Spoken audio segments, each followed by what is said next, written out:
I just got back from Washington, D.C. I'm part of a group that is elected by my peers in the Century 21 system.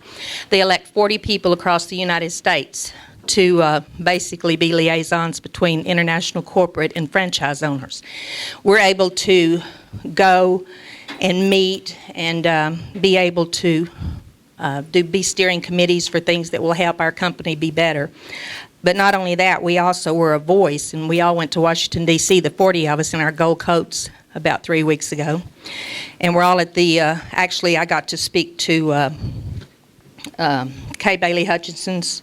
Well, I went to the offices of several, and I either talked to the representatives themselves or I talked to, with two others in my group that were from our area, their top legislative aides, and Congressman Don Manzullo from Illinois, Kay Bailey Hutchinson, John Cornyn, Ralph Hall, and Sam Johnson.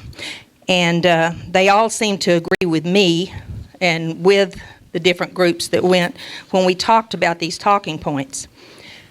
The government focus needs to be moved away from foreclosure mitigation.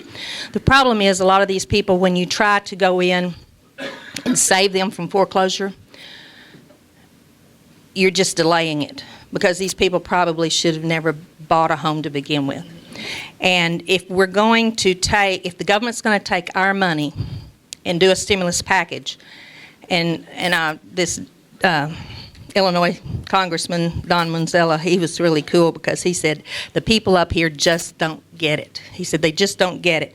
And he said, and the problem is all you're doing is delaying that, but you're not doing a true stimulus package.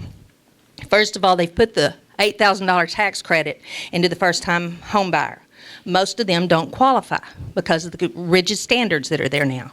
They have a 680 credit score. They have a 650 credit score. Their debt-to-income ratio's off a little bit, but they're good people that need to buy a home. And right now, because of the standards, they're not able to qualify.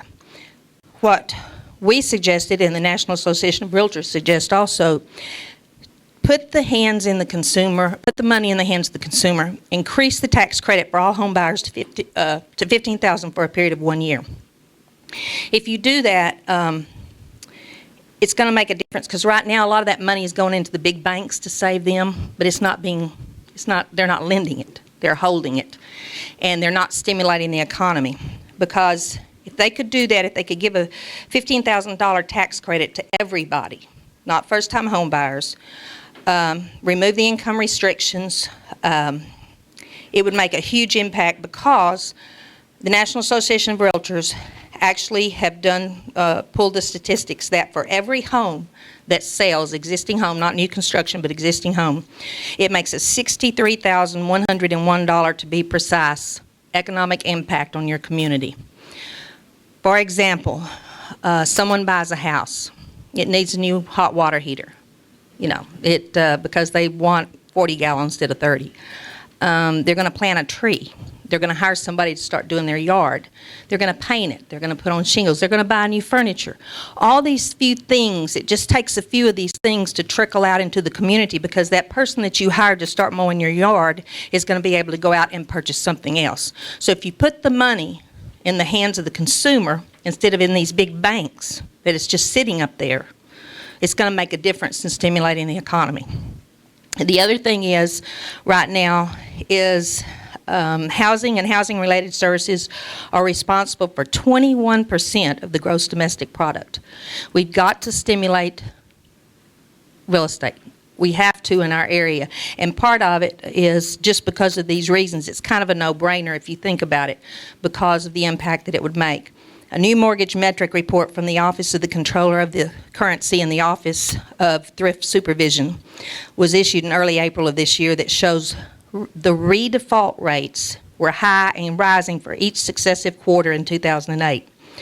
On loans that were 30 or more days delinquent, the default rates for loans modified in each of the first 3 quarters was approaching 60%. So why are we putting money back into keeping these people in houses that should have never bought it to begin with? We need to put the money in the consumer that needs to be buying a house. So, with that said, I've kind of led into, I guess, turning this over to back to you, and I guess we'll have a question and answer later.